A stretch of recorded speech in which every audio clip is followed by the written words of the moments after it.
লড়াই করো, চলছে চলবে আমাদের সংগ্রাম। আমরা আমাদের দলের অফিসে এসেছি। আমরা আগামীতে চেষ্টা করব প্রতিদিন রাস্তায় থাকার জন্য। ভারতের যে আগ্রাসন, এই আগ্রাসনকে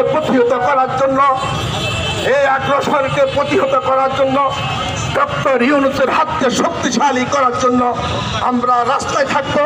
যেহেতু আমরা বারবার বলেছি সংস্কারের কথা, আমরা যে সংস্কারের কথা বলেছি ডক্টর ইউনূস এই সংস্কারের দিকে আগাচ্ছে। এই জন্য জাতীয় সমাজতান্ত্রিক দল জেএসডি আসম আব্দুর দল আমরা কন্টিনিউ প্রোগ্রামে থাকবো এবং অফিসে আসবো।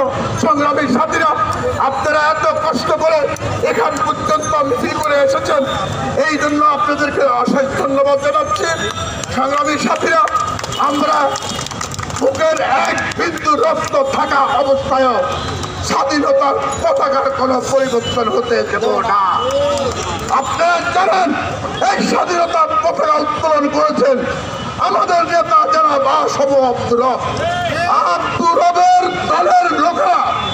যতদিন বেঁচে আছে এতদিন এই পতাকার দিকে কেউ যদি নজর দেন তার পথ খুলে ফেলা হবে সংগ্রাম।